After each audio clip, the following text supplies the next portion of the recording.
आर्या पूरी बोतल खाली करने के बाद मुस्कुराते हुए उस आदमी से बोली, देखो मैंने कर लिया और ये रखो इसके पैसे। कहते हुए उसने अपने पर्स के आधे पैसे उस आदमी के हाथ में रख दिए। वो आदमी अपनी एक बोतल के बदले इतने पैसे देखकर हैरान था। उसे पकड़ वो अपना हाथ तक बंद नहीं कर पा रहा था। वो अपना हाथ आर्या की तरफ बढ़ाते हुए बोला, ये ज्यादा है। आर्या कुछ कहती उससे पहले ही उसका फोन बजा। आर्या ने फोन ढूंढा, फिर अपने कान में उसे लगाकर बोली, हाँ बोल।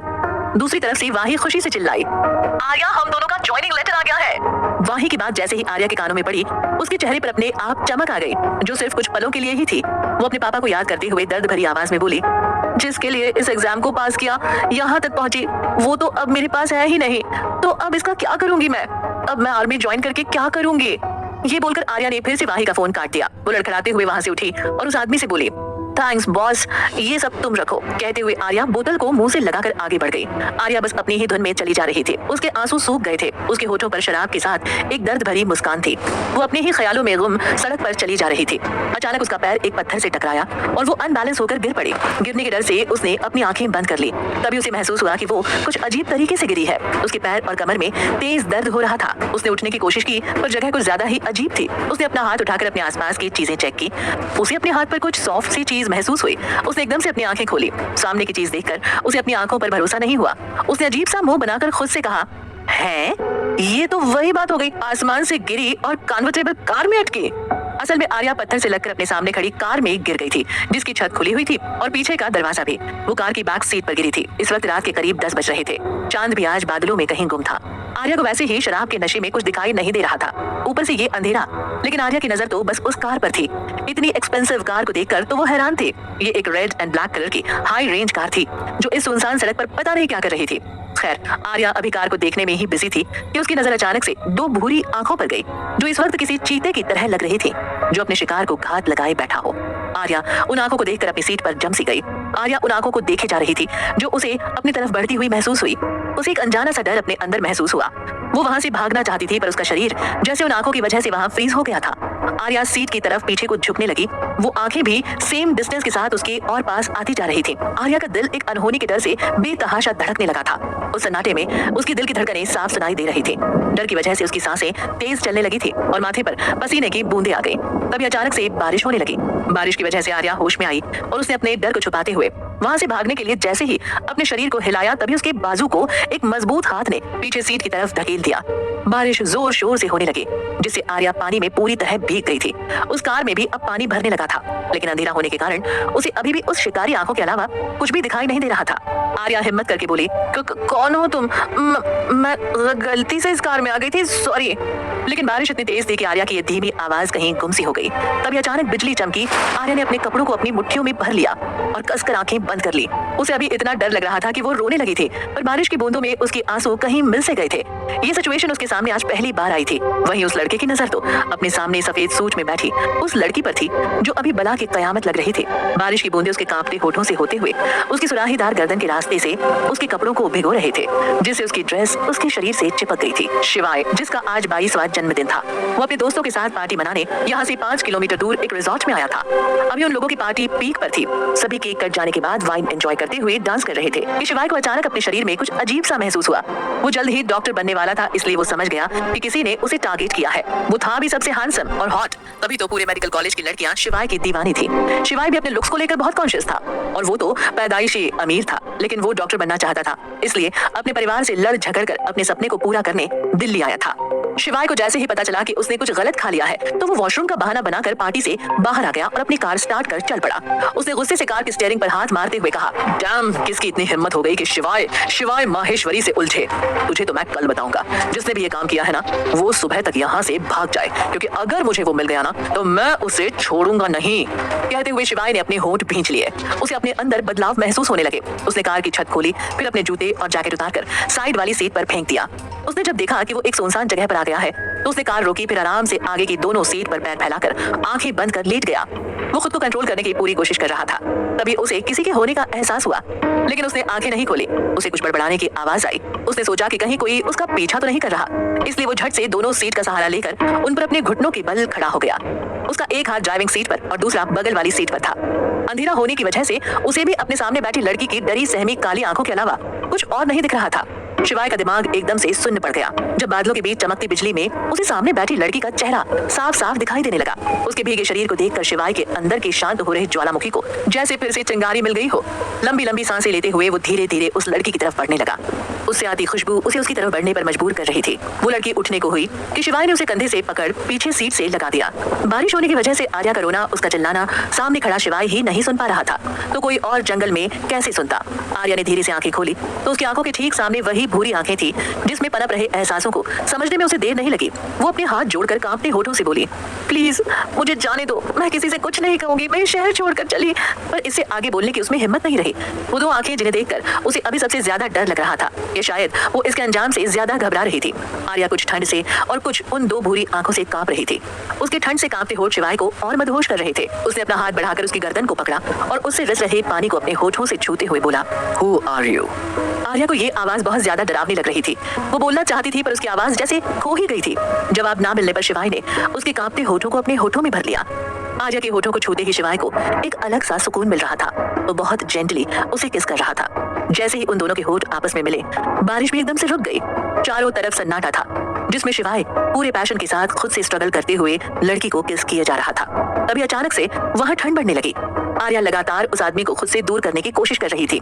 उसके सीने को बार बार ढकेल रही थी, उस पर मुट्ठियों से वार कर रही थी, लेकिन वो शख्स टस से मस नहीं हुआ। आर्या रोने लगी, लेकिन उसकी आवाज उस आदमी ने अपने होठों के बीच दफन कर ली। शिवाय को महसूस हुआ कि आर्या की सांसें उखड़ने लगी हैं। उसने उसके होठों को छोड़ा और उससे कुछ दूर होकर उसे देखने की कोशिश करने लगा। आर्या उसके दूर होते ही बिना एक सेकंड गवाए वहां से भागने लगी, लेकिन उस लड़के ने उसे कुछ इस तरह से पकड़ा था कि आर्या चाहकर भी नहीं भाग सकती थी। वो खुद को उससे छुड़ाने की नाकाम कोशिश करते हुए गुस्से से बोली, छोड़ो मुझे, तुम जानते नहीं हो मैं कौन हूँ। अगर इससे आगे कुछ भी करने का तुमने सोचा भी तो शिवाय एक मदहोश, धीमी और लड़खड़ाती आवाज में बोला। फिर उसने कार की चाबी उठाई और कार को लॉक कर दिया। आर्या कार की छत को बंद होते हुए देख रही थी।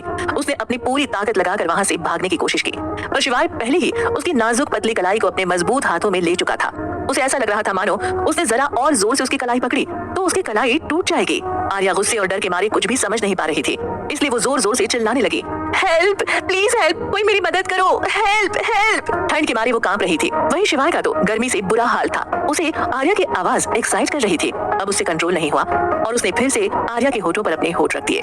आर्या अपनी उम्मीद खोती जा रही थी। वो लगातार अपने हाथ पैर चला रही थी। उसकी आंखें कार की बंद होती छत पर थी और देखते ही देखते कार की छत के साथ साथ आर्या की चीखें भी बंद हो गई। वो कार साउंड प्रूफ और बुलेट प्रूफ थी, जिससे आर्या की चीखें कहीं गुम सी हो गई। कुछ देर बाद चार लड़के शराब के नशे में धुत सड़क पर एक दूसरे के सहारे आगे बढ़ रहे थे। उनमें से एक लड़का बोला, यार लड़की तो कमाल की थी। दूसरा लड़का भी आहें भरते हुए बोला, हाँ यार थी तो कसम से अप्सरा। तभी तीसरा लड़का बोला, लेकिन गई कहाँ, आई तो यही थी, वो दूसरी वाली ने तो इसी तरफ जाने को कहा था। ये सुन पहला लड़का बोला, अबे वो देख क्या कार है बे, मैंने आज तक ऐसी कार नहीं देखी। कार को देखकर उन चारों का नशा उतर गया। वो चारों एक दूसरे को कुछ इशारा करने लगे। तभी चौथा लड़का लुढ़कते संभलते उस कार के शीशे पर अपना एक हाथ रख अंदर झांकने की कोशिश करने लगा।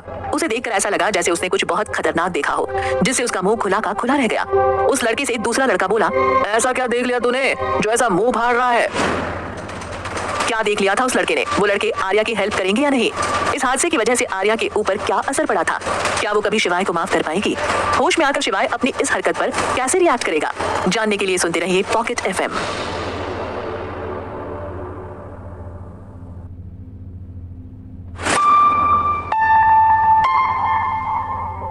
उस लड़के के पूछने पर उस चौथे लड़के ने बताया, अरे यार ये कार तो कमाल की है, इसके शीशे से तो अंदर का कुछ दिखता भी नहीं है। उनमें से एक आदमी कांपते हुए पर मुस्कुराकर बोला, तू गवार क्या जाने इन महंगी गाड़ियों के बारे में, मैं खोल कर दिखाता हूँ तुम सबको, देखते रहना। उसके सभी साथी उसे ऐसे देखने लगे जैसे अभी वो यहाँ पर कोई जादू करने वाला हो। वो लड़का एक बड़े पत्थर को अपने दोनों हाथों में उठाकर लाया और ऊपर उठाकर अपने दोस्तों से बोला, देखो कितना बड़ा पत्थर है, अब देखो कैसे मैं इस कार को तोड़ता हूँ। तभी उसके पहले साथी ने उसके हाथ से पत्थर लिया और कार के शीशे पर मार दिया। वो तीसरा आदमी हैरानी से बोला, तूने इतना बड़ा पत्थर इतनी आसानी से कैसे उठा लिया? तभी कार का अलार्म बजने लगा। वो दूसरा साथी वहां से भागते हुए बोला, मैं तो चला, तुम करते रहो ये सब, मुझे इतनी ठंड में पुलिस स्टेशन नहीं जाना। उसके बाकी के सभी दोस्त भी उसके साथ चले गए, पर वो तीसरा लड़का अभी भी कार को देखे जा रहा था। गहन छानबीन के बाद वो एक निष्कर्ष पर पहुंचा। उस कार को गले लगाने की कोशिश करते हुए बोला, तुझे भी ठंड लग रही होगी ना, तभी तू मुझे खुद को गले लगाने के लिए बोल रही है। पर अभी मुझे जाना होगा, नहीं तो मैं आज ही दफन हो जाऊंगा। कहते हुए उसने प्यार से उस कार को किस किया। उसकी इस हरकत से पता चल रहा था कि उसने कितनी पी रखी है। वो खड़ा हुआ और लड़खड़ाते हुए वहां से चला गया। इस बात से बेखबर कि अंदर से दो आंखें उसे उम्मीद से देख रही थी और चिल्ला चिल्ला कर उसे मदद के लिए बुला रही थी। पर एक बार फिर आर्या के होठों पर शिवाय के होठ आ गए और उसकी आवाज एक बार फिर उसके गले में ही दबकर रह गई। सुबह के लगभग 6 बजे धूप की वजह से जब आर्या की आंखें खुली तो अपनी हालत देखकर वो दंग रह गई। इस वक्त उसने एक भी कपड़ा नहीं पहना था, बस एक पतली सी शर्ट से उसकी बॉडी ढकी हुई थी और तो और उसकी बॉडी में बहुत दर्द भी हो रहा था। तभी उसके दिमाग में कल रात का खौफनाक हादसा घूमने लगा और आंखों में आंसू आ गए। आर्या कितनी देर तक ऐसे ही रोती रही उसे पता भी नहीं चला कि बीते एक हफ्ते में उसकी लाइफ क्या से क्या हो गई थी। लगभग आधे घंटे रो लेने के बाद वो जैसे तैसे अपनी जगह से हिली और दरवाजा खोलने की कोशिश की, पर कार लॉक थी। इसका क्या मतलब था? क्या वो आदमी उसके लिए फिर से आने वाला था? ये ख्याल आते ही आर्या अंदर तक कांप उठी और आसपास देखने लगी। तभी उसकी आंखों में कुछ चमका और उसने नजर घुमाकर देखा तो वो कार की चाबी थी, जिसे देखकर आर्या की आंखों में खुशी की लहर दौड़ पड़ी। उसने झट से उसे उठाया और कार को अनलॉक किया। वो जैसे ही बाहर जाने को हुई उसे एहसास हुआ कि उसने कपड़े नहीं पहने हैं। ऐसे तो वो किसी भी कीमत पर बाहर नहीं जा सकती थी, इसलिए उसने दोबारा कार को लॉक किया और जो भी कपड़े उसके हाथ लगे उन्हें पहन लिया। पर कार से बाहर आते ही उसकी बॉडी ने जवाब दे दिया और वो सीधा जमीन पर जा गिरी। तभी उसे किसी के आने की आहट सुनाई दी। आर्या वहां से एक पेड़ के पीछे जाकर छिप गई। वो इतना डर गई थी कि उसने पीछे मुड़ने तक की हिम्मत नहीं की। वो अपने साथ ऐसा कुछ दोबारा नहीं होने देना चाहती थी। उसे बहुत जोर से रोना आ रहा था, लेकिन उसके मुंह से आवाज न आए इसलिए उसने अपने मुंह को कवर कर लिया। उसके कानों में एक जानी पहचानी आवाज गूंजी, Damn it, she is gone. शिवाय ने गुस्से से अपनी कार को लात मारी और जोर से चिल्लाया, अगर तुम अभी भी यहाँ हो तो बाहर आ जाओ, नहीं तो अगर मैंने तुम्हें ढूंढा तो तुम बच नहीं पाओगी। आर्या ये सुनकर अंदर तक कांप गई। वो उस पेड़ से ऐसे चिपक गई जैसे वो उसी का अंग हो। लेकिन जल्द ही आर्या को समझ आ गया कि अगर अभी उसने कुछ नहीं किया तो वो पक्का पकड़ी जाएगी। उसने खुद को शांत कर धीरे से कार की तरफ देखा तो उसे कार के आगे जाते हुए एक इंसान की पीठ दिखी। आर्या के पास यही मौका था भागने का, इसलिए वो अपनी पूरी ताकत बटोर कर उठी और वहां से भाग गई और तब तक भागती रही जब तक कि उसके पैर लड़खड़ाने नहीं लगे। भागते भागते वो फिर एक पेड़ के पीछे छिपकर पीछे की ओर देखने लगी, पर उसे कहीं भी न वो कार दिखी और ना ही वो आदमी। चैन की सांस लेकर वो धम से जमीन पर गिर गई और अपने घुटनों में अपना मुंह छुपाकर रोने लगी। पर वो अभी भी ऐसे रो रही थी कि किसी को उसकी आवाज ना सुनाई दे। कुछ देर बाद एक हाथ उसके कंधे पर आया। आर्या ने झट से उस हाथ को झटक दिया और हड़बड़ाहट में पीछे खिसकने लगी। तभी उसे एक परेशान सी आवाज सुनाई दी, आरू क्या हुआ? तू मुझसे ऐसे डर क्यों रही है? आर्या ने सिर उठाकर देखा। अपने सामने वाही को देखकर वो झट से उसे चिपक गई और रोते हुए बोली, वाही वो आ जाएगा, मुझे बचा ले वाही, मैं तेरी हर बात मानूंगी, सब प्लीज प्लीज मुझे बचा ले वाही। वाही को कुछ समझ में नहीं आ रहा था, फिर भी वो उसके सिर को सहलाते हुए उसे तसल्ली देने लगी। कुछ नहीं होगा, मैं हूं ना तेरे साथ, तू तो जानती है ना मुझसे लड़ाई में कोई नहीं जीत सकता, तू चिंता मत कर, मैं सबको बहुत पीटूंगी, ठीक है तू बस शांत हो जा। उसकी बातें सुनकर आर्या को थोड़ी राहत मिली। उसकी पकड़ ढीली महसूस कर वाही ने जब आर्या की तरफ देखा तो वो बेहोश हो चुकी थी। ये देखकर वाही बहुत घबरा गई। वो उसके गाल थपथपाते हुए बोली, आर्या उठ, क्या हुआ तुझे? उठ ना प्लीज, ये सब क्या है? तेरी ये हालत कैसे हुई? वाही ने दिमाग से काम लिया और तुरंत उसे सहारा देकर सड़क तक लाई। उसे आर्या का यहाँ होने का पता एक शराबी ने दिया था, जिससे वाही ने आर्या के फोन पर बात की थी। वाही कुछ दिनों से दिल्ली में नहीं थी, इसलिए कल जब आर्या का फोन किसी आदमी ने उठाया तो वाही बिना कुछ सोचे हैदराबाद से वापस दिल्ली आ गई। उसे अभी आर्या की फैमिली के बारे में कुछ भी पता नहीं था। वाही आर्या को लेकर हॉस्पिटल पहुंचे। डॉक्टर ने चेकअप के बाद वाही को कैबिन में बुलाया। डॉक्टर की बात सुनने के बाद वाही की आंखें नम हो गई और वो दौड़कर आर्या के वार्ड में गई। आर्या को अब तक होश आ चुका था। वो हॉस्पिटल गाउन में थी और अपने हाथ में कैंची लिए अपने आसपास खड़े डॉक्टर और नर्सेस को खुद से दूर रहने के लिए बोल रही थी। उसकी ऐसी हालत देखकर वाही से रहा नहीं गया और वो सीधे जाकर आर्या से लिपट गई। आर्या उसे खुद से दूर करने की कोशिश करने लगी, पर जब वाही उससे दूर नहीं हुई तो उसने अपने हाथ में पकड़ी कैंची को वाही की कमर पर पॉइंट करते हुए कहा, दूर हो जाओ मुझसे, नहीं तो मैं तुम्हें भी मार दूंगी। वाही ने उसे और कसकर पकड़ लिया और रुंधे गले से बोली, मार दे, तेरे हाथों से तो मैं खुशी खुशी मर भी जाऊं। आर्या को ये आवाज सीधे दिल पर लगी और ना चाहते हुए भी उसकी आंखें नम हो गई और उसके हाथ कांपने लगे और कुछ ही देर में आर्या फिर से बेहोश हो गई। वाही उसका हाथ पकड़े वहीं बैठी रही। अब तक उसने आर्या के साथ जो कुछ भी हुआ सब पता कर लिया था। उसे सबसे ज्यादा गुस्सा आर्या की माँ भव्या सिन्हा पर आ रहा था। एक माँ कैसे अपनी ही बेटी के साथ ऐसा कर सकती थी? वाही को तो वो शुरू से ही बिल्कुल भी पसंद नहीं थी। वो हर बात में अपनी छोटी बेटी को ही सब कुछ दिया करती थी और आर्या भी उन्हें पलटकर कुछ नहीं कहती थी। पर वाही जानती थी कि कहीं न कहीं आर्या की माँ अपनी बड़ी बेटी को बिल्कुल भी पसंद नहीं करती। उस दिन के बाद से उसकी पुरानी आर्या पूरी तरह से बदल गई। उसने जैसे हंसना बोलना सब बंद कर दिया हो। वो अब अपनी दोस्त वाही के अलावा किसी पर भी भरोसा नहीं करती थी। धीरे धीरे हफ्ता बीत गया, पर फिर एक दिन आर्या वाही के पास आकर उससे बोली, मुझे अपने पापा का सपना पूरा करना है, सब कुछ तो कर ही लिया है, बस ज्वाइनिंग के लिए 2 हफ्ते बाद आसाम जाना है। उसकी बात सुनकर वाही तुरंत मान गई। वो आर्या को और सफर करते हुए नहीं देखना चाहती थी। जब वो लोग आसाम जाने के लिए स्टेशन पर थे तो वाही को समा दिखी और उसने हैरानी से आर्या को देखा। आर्या उसकी आंखों में दिख रहे सवालों को पढ़ चुकी थी और इसलिए उसकी तरफ झुककर बोली, समा को मैं यहाँ अकेला नहीं छोड़ सकती। वाही ने सीरियस टोन में उससे पूछा, क्या उसे सब पता है? आर्या खामोश हो गई। वाही समझ गई कि समा सब जानती है। उसने गुस्से से अपना लगेज उठाया और वहाँ से ट्रेन के अंदर चली गई। समा ने आर्या को देखते ही उसे हक कर लिया और उसका लगेज उठाने लगी, पर इससे पहले ही वाही वापस आई और आर्या का लगेज लेकर बिना कुछ कहे वापस ट्रेन में चढ़ गई। उसके ऐसे बर्ताव पर आर्या मुस्कुराने लगी।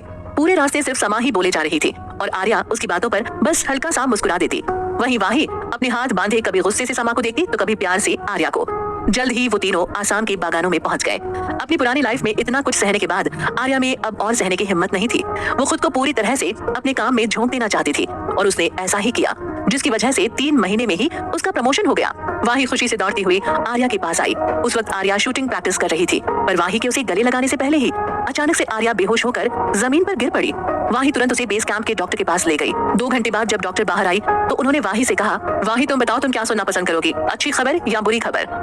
वाही परेशान होते हुए बोली, डॉक्टर अब बता भी दो ना, क्यों इस नन्ही सी जान के पीछे पड़ी हो? चलो ठीक है, आप भी कहाँ मानेंगी, पहले अच्छी खबर ही सुना दो। डॉक्टर खुशी से वाही को गले लगाते हुए बोली, बधाई हो वाही, तुम मासी बनने वाली हो। मेजर साहिबा माँ बनने वाली है, 3रा महीना है। उनकी शादी हो गई है, तुमने बताया क्यों नहीं हमें? उसकी बात सुनकर वाही के चेहरे पर 12 बज गए। वो इतने शॉक में चली गई कि उसकी आंखें बाहर आने को हो गई। वो कभी डॉक्टर को देखती तो कभी अपने पसीने में भीगते हाथों को अपने कपड़ों पर पोंछती। कुछ अपने दिमाग और ख्यालों के बीच उलझे रहने के बाद वाही खुद को शांत करते हुए बोली, इट्स ओके वाही, सब ठीक है, सब ठीक है। फिर उसने रोनी सी शक्ल बनाकर डॉक्टर से कहा, डॉक्टर अगर तेरी ये जांच गलत निकली ना तो मैं तुम्हें यहाँ के पेड़ों में टांग कर शूटिंग प्रैक्टिस करूंगी। डॉक्टर हैरानी से बोली, कमाल है, मैं तुम्हें यहाँ इतनी बड़ी खबर दे रही हूँ और तुम मुझे ही टांगने की बात कर रही हो। वाही को याद आया कि अभी एक बुरी खबर भी है। वो डॉक्टर का हाथ पकड़कर बोली, अब बुरी खबर भी बता दे, क्या पता वो खबर इस खबर के असर को थोड़ा कम कर दे। डॉक्टर ने वाही की फीलिंग समझते हुए उससे कहा, वाही मेजर साहिबा बहुत वीक है। ये बात सुनकर वाही शॉक नहीं हुई, क्योंकि शायद वो ये पहले से ही जानती थी। आर्या ने आते ही पूरे बेस कैंप पे सबसे ज्यादा पॉइंट स्कोर किए थे। उसकी फाइटिंग और शूटिंग स्किल्स काफी अच्छी थी। वो अपने दुश्मन के लिए एक अच्छा प्लान बस कुछ ही देर में रेडी कर देती थी। डॉक्टर आगे बोली, भले ही मेजर साहिबा दिखती नहीं है लेकिन वो बहुत कमजोर है। वो हेल्दी खाना नहीं खाती, बल्कि यहाँ जंगलों के फल खाती हैं, वो भी उनके बारे में बिना जाने। तुम्हें पता है हमें उनके पेट से एक जहरीला फल भी मिला है। वो तो मेजर साहिबा की किस्मत अच्छी थी कि उन्होंने ठीक उसके तुरंत बाद दूध पी लिया था, जिससे उस पहले वाले फल का खतरनाक जहर स्लो पॉइजन में बदल गया, वरना शायद हम आज बच्चे को खो सकते थे। क्या किसी ने जानबूझकर आर्या को दिया था जहर? अगर हाँ तो किसने और क्यों? अपनी प्रेगनेंसी की बात सुनकर आर्या कैसे रिएक्ट करेगी? क्या आर्या इस बच्चे को अपना पाएगी? जानने के लिए सुनते रहिए पॉकेट FM।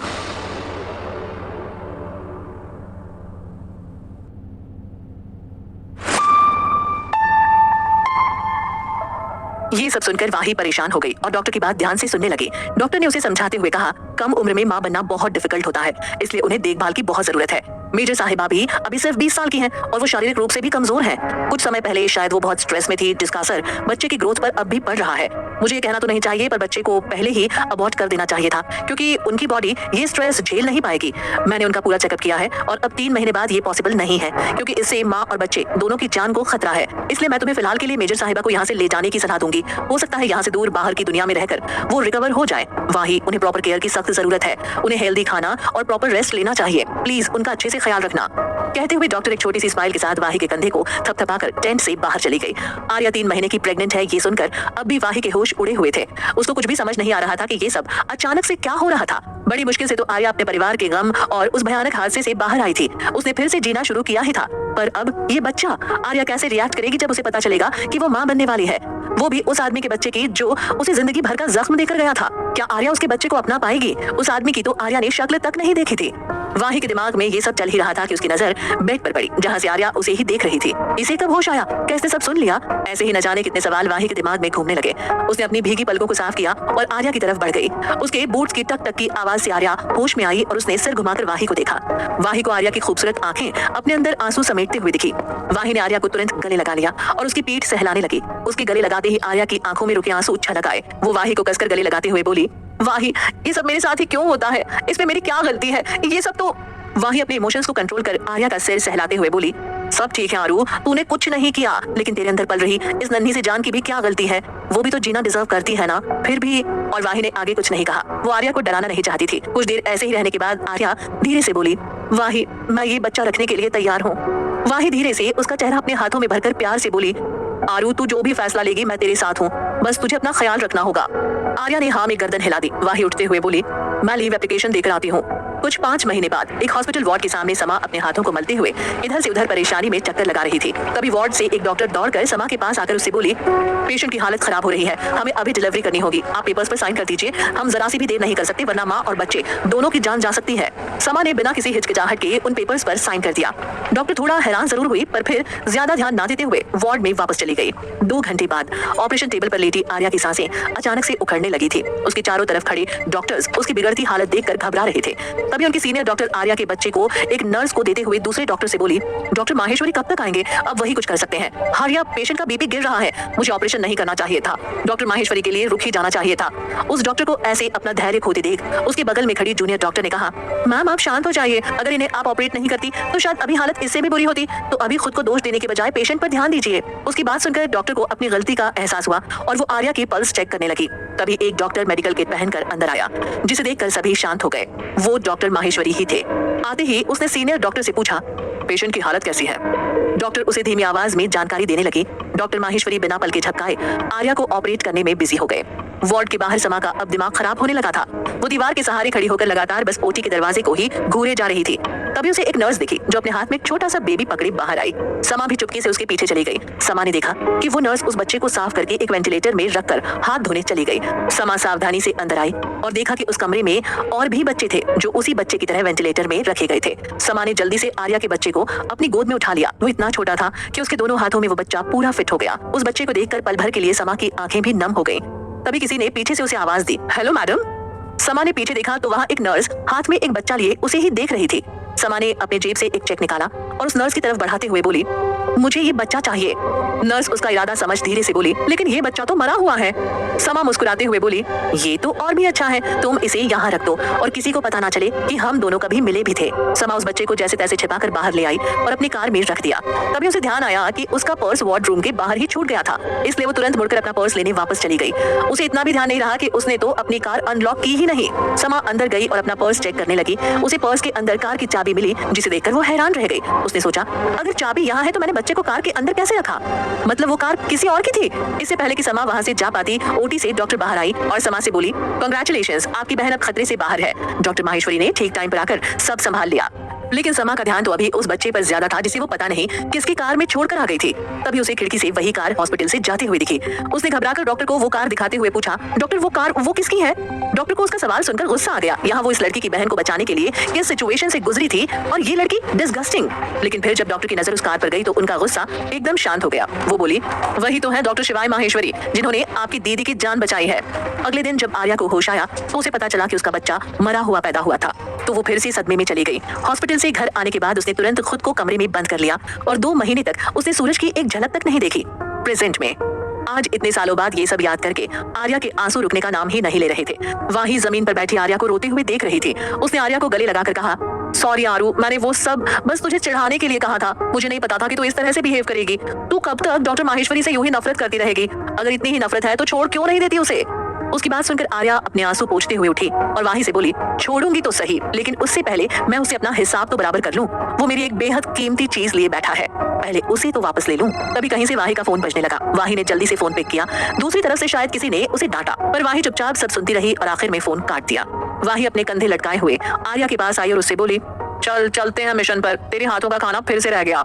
लेकिन फिर 1 सेकंड बाद झल्लाकर अपने हाथ गुस्से से बांधते हुए वो बोली, मुझे समझ नहीं आता आखिर इन सबको मेरे खाने से क्या प्रॉब्लम है। जब भी आरू मेरे लिए खाना बनाने को कहती है, पता नहीं किस जन्म की दुश्मनी निकालनी होती है सबको मुझसे। आर्या उसकी बात पर ना चाहते हुए भी मुस्कुराने लगी, पर वाही के गाल खींचते हुए बोली, इतनी नौटंकी क्यों भाई? मैं तुझे फिर कभी खाना खिला दूंगी, ठीक है? अब चल, नहीं तो वो फोन वाला आदमी फोन से निकल कर हम दोनों को वहाँ पहुँचा देगा। वाही वैसे ही अपने पैर पटकते हुए बाहर की तरफ बढ़ गई और फिर बोली, इस बार तूने कहा सिर्फ इसलिए ही छोड़ रही हूँ उसे, नहीं तो अब तक तो मैं ही उसे कूट देती।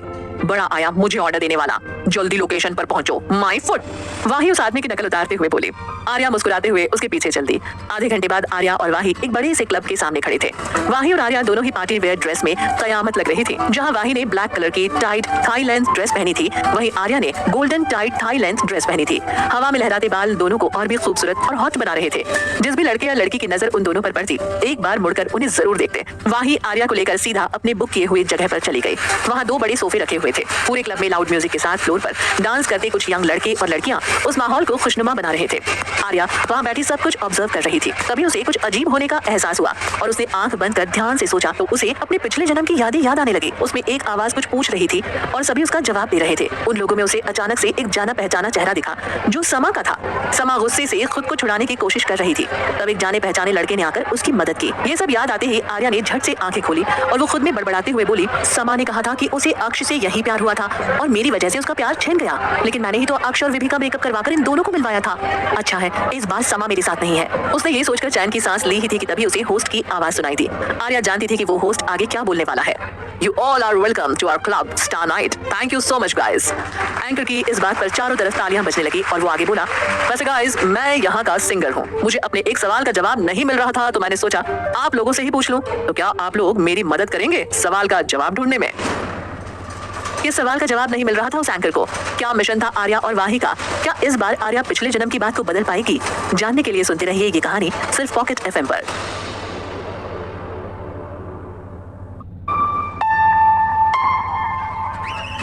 सभी लोग शाउटिंग और हूटिंग करने लगे। वही एक्साइटेड होते हुए आर्या की बाजू हिलाते हुए बोली, देखना यार कितना हैंडसम लड़का है। आर्या उसे घूरते हुए बोली, कल तक तो तुझे शिवाय हैंडसम लगता था, उसके लिए मुझसे लड़ रही थी और अभी अभी कोई और हैंडसम लगने लगा।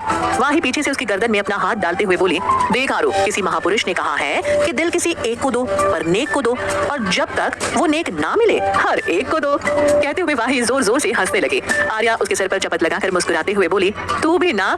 एंकर की आवाज फिर से आई, तो मैं अपनी कहानी सुनाता हूँ। आज सुबह ही मैंने एक लड़का और एक लड़की को देखा। मैं जब उनके पास गया तो मुझे पता चला कि उन दोनों की एक्सीडेंटल किस हो गई थी। इसके लिए वो एक दूसरे को ब्लेम कर रहे थे। अब मेरा सवाल ये है कि अगर एक्सीडेंटल किस किसी की फर्स्ट किस हो तो उसे उस समय क्या करना चाहिए? आर्या समा और वाही के साथ जब पहले यहाँ आई थी तब भी यही सवाल पूछा गया था। समा इसके बिल्कुल खिलाफ थी। वहीं वाही बड़े मजे से लोगों के जवाब सुन रही थी। तभी भीड़ में से किसी ने कहा, अरे क्या सच में कभी ऐसा होता है? दूसरी आवाज आई, हाँ भाई, ये सब तो टीवी और फिल्म में ही होता है। मैंने आज तक कभी भी किसी की एक्सीडेंटल किस नहीं देखी।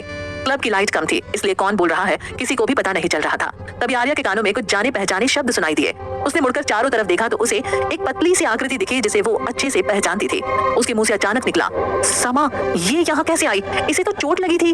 उसने गौर से समा को देखने की कोशिश की और सोचा, मुझे अभी कुछ करना होगा, क्यों ना इसके एक्सीडेंटल किस को लेकर ख्याल बदले जाए। ये सोचकर आर्या के होठों पर एक कुटिल मुस्कान आ गई और वो समा को सुनने लगी। समा बोली, गाइस ये सब बकवास बातें हैं। एक्सीडेंटल किस जैसा कुछ नहीं होता। ये सिर्फ एक ट्रिक होती है लड़की या लड़के को फंसाने की। जैसे अगर लड़के को कोई अनजानी लड़की पसंद आ गई तो वो ये सब एक्सीडेंटल किस का बहाना बना देता है। ऐसा ही लड़कियों के लिए भी। अब उनके पास इतनी हिम्मत तो होती नहीं है कि वो लोग सामने से जाकर उसे किस कर सके, तो ये बहाना उस वक्त काम आ जाता है। उसकी बात सुनकर सब चुप हो गए। वहाँ सिर्फ धीमे से म्यूजिक की आवाज आ रही थी। तभी एक आवाज ने सभी का ध्यान तोड़ा, एक्सक्यूज मी। वहीं वाही अपने बगल में बैठी आर्या को देखने लगी। आर्या आराम से बोली, मिस, शायद आपने सुना नहीं एंकर ने क्या कहा। उसने पूछा कि अगर वो एक्सीडेंटल किस आपकी पहली किस हो तब आपको क्या करना चाहिए, ना कि ये कि आप वो किस जानबूझकर कर रहे हैं या गलती से। समा को ये आवाज सुनाई तो दे रही थी पर उसे समझ नहीं आ रहा था कि वो किसकी थी। समा शांति से बोली, तो तुम ही बता दो अगर मैं गलत हूँ तो। समा की इस बात पर कुछ लोग उसकी सपोर्ट में थे तो कुछ लोग आर्या के जवाब का इंतजार कर रहे थे। आर्या अपने हाथ में पकड़ी वाइन का एक सिप लेते हुए बोली, आई थिंक हमें हमारी फर्स्ट किस को यूं वेस्ट नहीं करना चाहिए। सभी की अपनी फर्स्ट किस को लेकर कुछ अलग सी फीलिंग्स होती हैं। अब भले ही आप उस एक्सीडेंटल किस को अपनी किस लिस्ट में ना गिनो, पर किस तो हो चुकी ना, फिर आप मानो चाहे ना मानो क्या फर्क पड़ता है। तभी किसी की आवाज आई, तुम सही कह रही हो, हमें अपनी फर्स्ट किस वेस्ट नहीं करना चाहिए। दूसरी आवाज, तो अगर ये सिचुएशन कभी आ गई तो हमें क्या करना चाहिए? आर्या ने समा को बार काउंटर पर खड़े देखा। उसके चेहरे पर हल्की सी रोशनी पड़ रही थी जिससे उसका एक्सप्रेशन साफ दिखाई दे रहा था। आर्या समझ गई थी कि वो बहुत बेसब्री से उसके जवाब का वेट कर रही थी और यही सोचते हुए वो बोली, हमें हमारी एक्सीडेंटल किस को रियल किस में बदल देना चाहिए। उसकी बात पर तुरंत रिएक्ट करते हुए समा बोली, ये तो गलत बात है, हम बिना जाने ऐसे किसी को किस कैसे कर सकते हैं, ऊपर से जब हमारा क्रश आसपास हो। आर्या तो उसके सवाल पूछने का ही वेट कर रही थी। वो तपाक से बोली, जैसे अभी अभी तुमने कहा कि एक्सीडेंटल किस कुछ नहीं होता, ये सिर्फ एक ट्रिक है। और तुम्हारे दूसरे सवाल का जवाब ये है कि जब तुम्हारे लिप्स किसी के लिप्स पर हैं तो तुम उसे एंजॉय करोगी या ये देखोगी कि तुम्हारा क्रश तुम्हें देख रहा है कि नहीं। सच अ डम क्वेश्चन। आर्या ये सब अपनी पिछली जिंदगी के हिसाब से कह रही थी। उसे पता था कि पिछली बार इस सवाल के बाद समा की एक अनजान आदमी से एक्सीडेंटल किस हुई थी। समा का वो फर्स्ट किस था जिसके बाद समा ने उसे बहुत सुनाया भी था, लेकिन जब वो लड़का और नहीं सह पाया तो उसने समा को सीधा एक थप्पड़ मार दिया था। वो लड़का उस पर हाथ उठाना नहीं चाहता था पर समा की जुबान थी ही इतनी खराब कि वो खुद को रोक नहीं पाया। लेकिन तभी समा के क्रश अक्ष ने वहां आकर उसे उस आदमी से बचाया था, जिसके बाद समा को अक्ष और भी ज्यादा पसंद आने लगा था। इन सब बातों को ध्यान में रखते हुए आर्या ने सोचा कि जब वो यहाँ है, समा भी और वही सवाल भी, तो पक्का आगे समा के साथ वैसा ही कुछ होगा। लेकिन अगर समा को अक्ष से प्यार होगा ही नहीं तो वो आर्या से और नफरत नहीं करेगी, जितनी है उतनी ही रहेगी, और इससे उसके शिवू पर से समा नाम का खतरा तो कम होगा। समा फिर से थोड़ी परेशान आवाज में बोली, फिर भी। पर आर्या समझ गई थी कि समा पर उसकी बातों का असर हो रहा है, तो वो मुस्कुराते हुए बोली, अब देखो मिस, एक्सीडेंटल केस तो हो गई और तुमने उससे झगड़ा करके अपनी फर्स्ट किस भी गवा दी। अब जो लोग कपल्स हैं उनकी तो यहाँ फर्स्ट किस की बात नहीं हुई, तो वो तो आराम से सामने खड़े इंसान को गालियां देकर उसे 2-4 थप्पड़ चिपका सकते हैं। लेकिन सिंगल बेचारों का क्या? वो अभी तो अपनी फर्स्ट किस को लेकर क्या क्या सोच रखते होंगे। वो तो एक ही बार में उनके हाथों से निकल जाएगी ना। इसलिए मेरा सजेशन ये है कि अगर कभी ये सिचुएशन आए तो हमें उस लड़के या लड़की से लड़ने के बजाय अपने फर्स्ट किस को एंजॉय करना चाहिए, ताकि कभी फ्यूचर में आपको अपनी फर्स्ट किस याद आए तो किसी झगड़े के बदले एक अनजान इंसान को किस करने की आपकी हिम्मत याद आए, और आपके बच्चे आपकी स्टोरी पूछे तो आपके पास उन्हें बताने के लिए कुछ एक्साइटिंग भी होगा। उसकी बात पर पूरा क्लब हंसी से गूंज उठा। आर्या भी समा को देखकर मुस्कुरा ही रही थी। वहीं वाही तो अपने दोस्त के इस रोमांटिक स्टेटमेंट से सदमे में थी। वो आर्या के चेहरे को अपनी तरफ करते हुए बोली, अबे मैं तो अभी ये सोच रही थी कि मैंने जो भी तुझसे कहा उससे तुझे बुरा लगा, लेकिन तू तो उससे पागल ही हो गई है। तू कब से ये सब सोचने लगी? आर्या वाही को वहां से ले जाते हुए बोली, ये सब छोड़, अभी जिस काम के लिए आए हैं वो करते हैं, नहीं तो ये एंकर मुझे स्टेज पर बुला लेगा। और हुआ भी ऐसा ही। एंकर आर्या को स्टेज पर बुलाने ही वाला था कि उसे वेटर ने आकर एक चिट दी। एंकर अनाउंस करते हुए बोला, तो अभी जिसने मेरे सवाल का जवाब दिया है उन्होंने मुझसे भी कुछ मांग की है। वो चाहती है कि मैं यहाँ बैठे सभी सिंगल लोगों के लिए एक रोमांटिक सॉन्ग गाऊं। उसकी इस बात पर सभी कपल जोर जोर से चीयर करने लगे, क्योंकि ये चीज सिंगल लोगों के लिए कम और मिंगल लोगों के लिए ज्यादा फायदेमंद थी। एंकर ने अपनी टीम को बुलाया और गाना गाने लगा। गाने के शुरू होते ही सभी कपल्स अपने पार्टनर के साथ स्टेज पर उतर आए और डांस करने लगे। सिंगल बेचारे उन सभी को देख रहे थे। एकदम से क्लब का माहौल रोमांटिक डेट की तरह हो गया था। आर्या ने भी मौके का फायदा उठाकर चुपके से समा की ड्रिंक व्हाइट वाइन से बदल दी। समा ने वाइन की 2 सिप ली ही थी कि एक लड़का समा को अपने साथ डांस के लिए ले गया। आर्या ने वाही को देखा तो उसे भी एक लड़का अपने साथ स्टेज पर ले जा रहा था। आर्या वहीं बैठी सबको देख रही थी। गाना खत्म होने के साथ सिंगल लोग जो बिना पार्टनर के थे मुंह लटकाए तालियां बजाने लगे। वाही ने नजर घुमाकर चारों तरफ देखा तो उसे आर्या कहीं नहीं दिखी। तभी उसे एक जाना पहचाना चेहरा दिखा। वाही पक्का करने के लिए उस इंसान की तरफ बढ़ने लगे। उस इंसान ने भी वाही को देख लिया और अपने हाथ से दूसरी तरफ इशारा किया। वाही ने उस तरफ देखा तो आर्या एक आदमी के साथ एक कमरे में जा रही थी। तभी उस आदमी ने वाही को दूसरे कमरे की तरफ इशारा किया। वाही भी अपने बाल झटकते हुए बड़ी अदा से उस कमरे की तरफ चली गई। वो आदमी अपने कान में लगे ईयरबड से बोला, इज एवरीथिंग ऑलराइट? क्या तुम लोगों को मेरी जरूरत है? तभी दूसरी तरफ दोनों की आवाज आई, नो। वो आदमी भी उठते हुए बोला, ठीक है, मुझे और भी काम है। कहते हुए वो आदमी वहां से जाने लगा कि उसे कुछ चुभा, और इससे पहले कि वो कुछ सोच पाता वो बेहोश हो गया। एक 45-50 साल का आदमी उस इंसान को देखते हुए बोला, मेजर कम से कम अपनी शक्ल तो छुपा लेते या मेरे बारे में थोड़ा और पता कर लेते। और अपने आदमियों से कहा, चलो इसे जल्दी से ले जाकर कमरे में छोड़ कर आओ, और कल सुबह के अखबार में मुझे इसकी तस्वीर फ्रंट पेज पर चाहिए, समझे? जी बॉस, हो जाएगा। उसके एक गार्ड ने कहा और उसे उठाकर वहां से ले गया। मेजर को जब होश आया तो उसने देखा कि वो एक कमरे में था जिसका दरवाजा बाहर से बंद था। तभी मेजर को दरवाजे के उस पार से धीमी आवाज सुनाई पड़ी, हेलो, कल सुबह होटल विस्टा के रूम नंबर 242 में आपको एक ब्रेकिंग न्यूज मिलेगी, जरूर आना। अंदर मेजर ने खुद को दरवाजे के सहारे बिठाया और कमरे में नजर घुमाई तो उसे बेड पर किसी लड़की के कपड़े दिखे। वो समझ गया कि अब उसके साथ क्या होने वाला है, और अगर अभी उसने कुछ नहीं किया तो कल उसकी इज्जत बिक रही होगी। मेजर जैसे तैसे खड़ा हुआ और वहां से निकलने का रास्ता ढूंढने लगा, पर उसे कोई भी रास्ता नजर नहीं आ रहा था। खिड़कियां भी बाहर से लॉक्ड थी। तभी उसकी नजर बाथरूम पर पड़ी। अंदर जाकर उसने देखा कि वहां एक छोटी सी खिड़की थी जो खुली हुई थी। शायद उसके दुश्मनों की नजरों से ये बच गई थी। तभी मेजर ने ध्यान लगाकर अपना सारा होश संभाला और किसी तरह से खिड़की से बाहर कूद गया। बाहर आकर उसने चैन की सांस ली और छिपते छिपाते वहां से चला गया। 2 घंटे बाद वाही अपने फोन में टाइम देखते हुए होटल के बाहर खड़ी खुद में बड़बड़ा रही थी। 10 बज रहे हैं, ये आर्या कहाँ रह गई? कुछ करना थोड़ी ना था, बस उस आदमी से उस साइंटिस्ट का अड्डा ही तो निकलवाना था, इसके लिए इतना टाइम? तभी लड़खड़ाते हुए आर्या उसके पीछे से बोली, वाही चल चलते हैं। वाही उसे ऐसे देख परेशान आवाज में बोली, क्या हुआ, तू ठीक तो है ना? ऐसे क्यों चल रही है? कहीं तूने? आर्या चिढ़ते हुए बोली, अब मैं वो 5 साल पहले वाली आर्या नहीं हूँ। वाही उसके कंधे पकड़ते हुए बोली, तभी तो कह रही हूँ, कहीं तूने उसे जान से तो नहीं मार दिया? देख, इससे हमारे लिए बहुत प्रॉब्लम खड़ी हो जाएगी।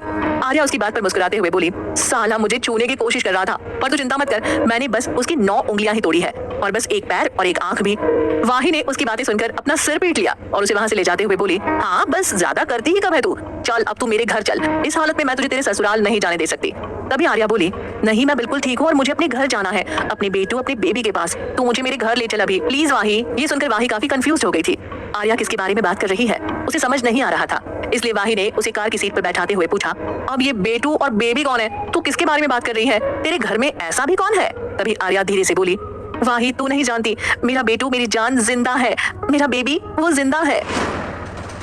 ये सच जानकर अब वाही कैसे रिएक्ट करेगी? क्या वो आर्या की बात पर विश्वास करेगी? जानने के लिए सुनते रहिए ये कहानी सिर्फ पॉकेट एफएम पर।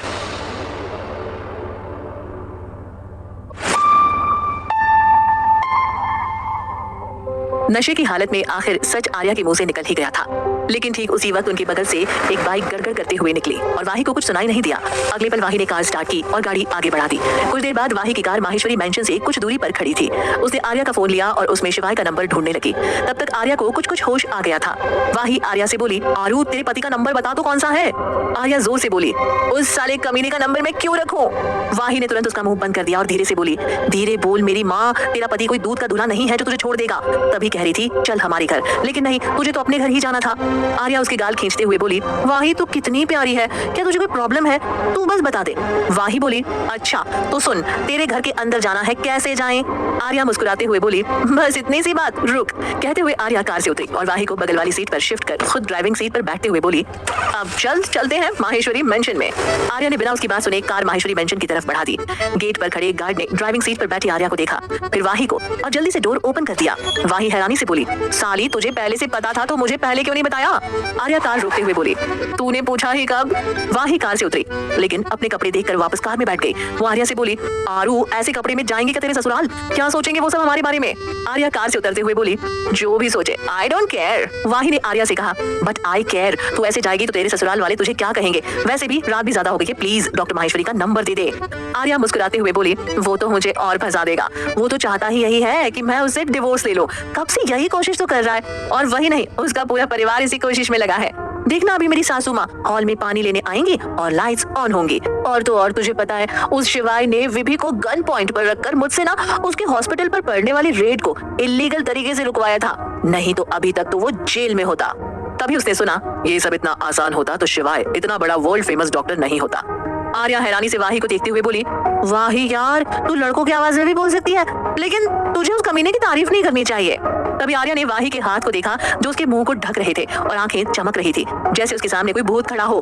आर्या ने उसकी आंखों का पीछा किया तो देखा कि सामने व्हाइट ट्राउजर और ब्लू शर्ट में शिवाय अपने हाथ जेब में डाले उसे ही घूर रहा था। शिवाय को गार्ड ने फोन करके आर्या के आने की खबर दे दी थी, इसलिए शिवाय बिना टाइम वेस्ट किए आर्या से बात करने, या यूं कहें उससे झगड़ा करने, यहाँ नीचे आ गया था। वाही हिम्मत करके कार से उतरी और धीमी आवाज में बोली, डॉक्टर माहेश्वरी, आर्या ने ड्रग स्मोक इनहेल कर लिए हैं, इसलिए वो होश में नहीं है, हम बस जरूरी काम से गए थे। तब तक आर्या भी उसके सामने पहुंच गई थी। वो वाही का मुंह बंद करते हुए बोली, इसे क्यों बता रही है? इसे सब पता होता है, तो फिक्र मत कर, घर जा, रात हो गई है, मैं ठीक हूँ, हम कल बात करते हैं। वाही दोनों को देख रही थी तो आर्या ने उसे जबरदस्ती कार में बैठाया, फिर उससे बोली, अब जा, नहीं तो तेरे घर वाले मुझे मार देंगे। पर वाही अभी भी परेशान दिख रही थी। तभी पीछे से शिवाय शांत आवाज में बोला, मिस वाही आप जा सकती हैं, आपकी दोस्त को कोई प्रॉब्लम नहीं होगी। उसकी बात सुनकर वाही ने बस सिर हिलाया और कार लेकर वहां से फुर्र हो गई। ऐसा नहीं था कि वाही ने शिवाय को उसकी हरकत के लिए माफ कर दिया था, लेकिन वो वहां उसके अलावा किसी के बारे में कुछ जानती भी तो नहीं थी, और शिवाय कहने के लिए ही सही, पर वो आर्या का पति था, वो भी पूरी दुनिया के सामने। तो अगर उसके साथ कुछ भी बुरा हुआ तो सवाल डॉक्टर शिवाय माहेश्वरी पर उठेंगे, इसलिए ना चाहते हुए भी शिवाय आर्या को बचाएगा। बस यही सोचकर वाही ने आर्या को शिवाय को सौंपा था। आर्या ने वाही की कार को जाते हुए देखा और गुस्से से शिवाय से बोली, ये सब तुम्हारी वजह से हुआ है, अब वाही भी मुझसे कभी बात नहीं करेगी विभि की तरह। यू नो व्हाट डॉक्टर शिवाय माहेश्वरी, तुम कभी नहीं सुधर सकते। आर्या शिवाय की बेइज्जती उसके मुंह पर इसी तरह हमेशा करती थी, और आज भी सब वैसा ही था, उनके बीच भी और रिश्ते में भी। आर्या वैसे ही लड़खड़ाते कदमों से मेंशन के पीछे की तरफ बढ़ने लगी। शिवाय धीमी मगर गुस्से भरी आवाज में बोला, अब वहां कहां जा रही हो? आर्या रुकी नहीं और ना ही उसके सवाल का कोई जवाब दिया। शिवाय भी उसके पीछे जाते हुए बोला, आर्या तुमने अभी कोई तमाशा किया ना तो मुझसे बुरा कोई नहीं होगा, चुपचाप चलो मेरे साथ। आर्या रुकी और पीछे मुड़कर उसे देखते हुए बोली, क्या तुम्हें लगता है यहाँ कोई तुमसे बुरा हो भी सकता है? और तुम जो ये खुद को बहुत स्मार्ट दिखाते हो ना, उतने हो नहीं, इडियट। आर्या ने ये बोलते हुए अपनी ड्रेस को टटोलना शुरू कर दिया। शिवाय उसकी तरफ बढ़ते हुए बोला, तुम आजकल कुछ ज्यादा ही बोलने लगी हो। तभी उसका ध्यान आर्या की हरकत पर गया और वो हैरान रह गया। आर्या अपनी ड्रेस की जिप खोल रही थी। शिवाय ने अपने आसपास देखा तो कई गार्ड सीना ताने तैनात थे। शिवाय ने गुस्से से उन सभी को ऑर्डर देते हुए बोला, ऑल गार्ड्स टर्न। उसका ऑर्डर मिलते ही सभी गार्ड मेंशन की तरफ अपना मुंह करके खड़े थे, पीछे मुड़ गए। शिवाय गुस्से से आर्या को अपनी तरफ पलट कर बोला, ये क्या हरकत है? एक तो इतने छोटे कपड़ों में तुम घर आई हो और ऊपर से इन्हें भी यहीं उतार रही हो, वो भी सबके सामने। आर्या अपने ऊपर से उसका हाथ झटकते हुए बोली, कमाल है ना, जो किसी अनजान लड़की के कपड़े उसकी मर्जी के बिना उतार सकता है, उसे अपनी बीवी को ऐसे देखने में शर्म आ रही है। शिवाय उसका मुंह अपने हाथ में दबोचते हुए बोला, मेरे सामने ज्यादा स्मार्ट बनने की कोशिश मत करो, समझी? और ये हरकत दोबारा नहीं होनी चाहिए, वरना इसका अंजाम बहुत बुरा होगा। आर्या खुद को छुड़ाते हुए बोली, क्या कर लोगे तुम? हाँ, ज्यादा से ज्यादा दोबारा मेरी इज्जत पर हाथ डालोगे? हाँ, वैसे तुम और कर भी क्या सकते हो? शिवाय धीमे से मगर गुस्से से बोला, तुम्हारी वाही की जान कैसी रहेगी? वाही का नाम सुनकर आर्या ने शिवाय की कॉलर पकड़कर गुस्से से कहा, वाही से दूर रहना शिवाय, वरना मैं तुम्हें कहीं मुंह दिखाने लायक नहीं छोड़ूंगी। और मैं सिर्फ बोलती नहीं हूँ, करती भी हूँ। शिवाय ने उसके दोनों हाथों को अपने कॉलर से हटाया और उसे अपनी गोद में उठा लिया। आर्या खुद को छुड़ाने की कोशिश करते हुए बोली, शिवाय छोड़ो मुझे गुस्सा मत दिलाओ, मैं तुम्हें बहुत मारूंगी। हाँ। शिवाय उस जिद्दी लड़की को देखकर वार्निंग देते हुए बोला, अगर तुमने एक और लफ्ज कहा तो मैं सच में तुम्हारे साथ जबरदस्ती करने से पीछे नहीं हटूंगा। So just keep quiet. उसकी धमकी सुन आर्या ने दोबारा बोलने की हिम्मत नहीं की। वो गुस्से से अपने हाथ बांधे दूसरी तरफ देखने लगी। शिवाय उसे उठाए मेन गेट की तरफ बढ़ गया। आर्या उसे रोकते हुए बोली, वहां कहाँ जा रहे हो? तुम्हारी प्यारी माँ मेरा वेट कर रही है कि कब मैं आऊं और वो मेरे किए कराए पर पानी फेर दे। उसने जैसे ही शिवाय की तरफ देखा वो सहम गई और चुपचाप अपने होठों पर उंगली रख ली। शिवाय ने सामने देखा तो सामने हॉल की लाइट्स ऑन हुई। शिवाय बिना टाइम वेस्ट किए पीछे मुड़ा और मेंशन के पीछे की तरफ चला गया। उसके जाते ही मेन दरवाजा धीरे से खुला और श्री ने अपना सिर निकालकर बाहर झांका, लेकिन जिसका वो इंतजार कर रही थी उसका तो दूर दूर तक नामो निशान नहीं था। वो मुंह लटकाए वापस चली गई। शिवाय आर्या को मेंशन में लगी अपनी सीक्रेट लिफ्ट में ले गया जो सीधा उसके कमरे तक जाती थी। आर्या शिवाय की बाहों में अपने हाथ बांधे उसे ही घूरे जा रही थी। वो अपनी पलकें तक नहीं झपका रही थी। शिवाय ने जैसे ही अपना सिर झुकाकर आर्या को देखा तो एक पल के लिए फ्रीज हो गया। आर्या अपनी बड़ी बड़ी आंखों में आंसू भरकर अपने होठों को भींचे उसे देख रही थी। शिवाय को वो लड़की अभी बिल्कुल अपने बेटे की तरह क्यूट लग रही थी। वो नहीं जानता था कि ये सब सच में है या सिर्फ उसकी आंखों का धोखा। उसने अपनी नजर घुमा ली, लेकिन फिर जब उसने दोबारा आर्या की तरफ देखा तो अभी भी आर्या उसे शिवांश जैसी ही लग रही थी, या यूं कहें शिवांश आर्या की तरह था। शिवाय लिफ्ट रुकने की आवाज से होश में आया और लंबे लंबे कदम भरते हुए अपने रूम में पहुंच गया। रूम में आते ही उसने जानबूझकर आर्या को सोफे पर रख दिया। जमीन पर पैर पड़ते ही आर्या तुरंत खड़ी हो गई और पूरे कमरे को ध्यान से देखते हुए बोली, बेबी। उसकी इतनी प्यारी और सॉफ्ट आवाज शिवाय ने आज तक नहीं सुनी थी। वो हैरानी से उसे घूरने लगा, पर 2 सेकंड बाद आर्या फिर से अपने कपड़े उतार रही थी, पर इस बार शिवाय ने उसे नहीं रोका। वो वहां रखे सोफे पर बैठ गया और अपनी आंखें आर्या पर टिका दी। आर्या के हाथ जिप को खोलते हुए रुक गए। उसने सिर उठाकर शिवाय को देखा जो उसे ही एकटक देखे जा रहा था। आर्या को उसकी इस हरकत पर गुस्सा आ गया। वो अपने कपड़े छोड़ सीधे जाकर शिवाय के ऊपर बैठ गई और उसका कॉलर पकड़ते हुए बोली, तुम्हारी हिम्मत कैसे हुई मुझे देखने की? तुम जानते भी हो तुम क्या कर रहे हो? इसके लिए तुम्हें बहुत बड़ी कीमत चुकानी पड़ेगी। शिवाय मुस्कुराते हुए अपने हाथों को उसकी कमर के चारों तरफ लपेटते हुए बोला, अब हिम्मत तो तुमने भी की है शिवाय माहेश्वरी के कॉलर को पकड़ने की, तो सजा तो तुम्हें भी मिलेगी। कहते हुए शिवाय ने एक झटके के साथ आर्या की गर्दन में अपना हाथ डाल उसे किस करने के लिए अपने करीब खींच लिया। आर्या ने कसकर अपने होंठ भींच लिए। शिवाय उसके होठों को छूकर भी नहीं छू पा रहा था। उसके हाथ उसकी कमर से होते हुए ऊपर की तरफ जाने लगे। आर्या को एहसास हो गया था, इसलिए उसने जल्दी से शिवाय का हाथ पकड़कर अपने हाथों में उलझा लिया। शिवाय हर तरह से नाकामयाब हो रहा था। उसने आर्या को देखा जिसके चेहरे पर गुस्सा साफ दिख रहा था। गुस्से से उसकी आंखें कसी हुई थीं। शिवाय ने आज से पहले उसे इतने गुस्से में नहीं देखा था, इसलिए वो धीरे से आर्या से दूर हो गया। उसके दूर होते ही आर्या उसके ऊपर से खड़ी हुई और एक जोरदार तमाचा उसके गाल पर जड़ दिया। शिवाय अपनी मुट्ठियां कसकर अपनी जगह से खड़ा हो गया। अभी उसका चेहरा भी कुछ कम खतरनाक नहीं लग रहा था, पर आर्या पीछे नहीं हटी, बल्कि अपनी उंगली उसकी तरफ पॉइंट करते हुए बोली, ये जो अभी तुमने हरकत की है ना, उसकी सजा तुम्हें कल सुबह तक मिल जाएगी। आर्या ने ये धमकी दे तो दी थी, पर वो भी जानती थी कि शिवाय को गिराना इतना आसान नहीं है, लेकिन वो अब अपने पुनर्जन्म के हिसाब से शिवाय को आराम से बर्बाद कर सकती थी, इसलिए उसे शिवाय से बिल्कुल भी डर नहीं लग रहा था। अपनी बात कहकर आर्या मुड़ी और एकदम से अपनी ड्रेस का जिप नीचे कर दिया। शिवाय की आंखें फैल गई। उसे लगा नहीं था कि ये जिद्दी लड़की ऐसा कुछ कर भी सकती थी।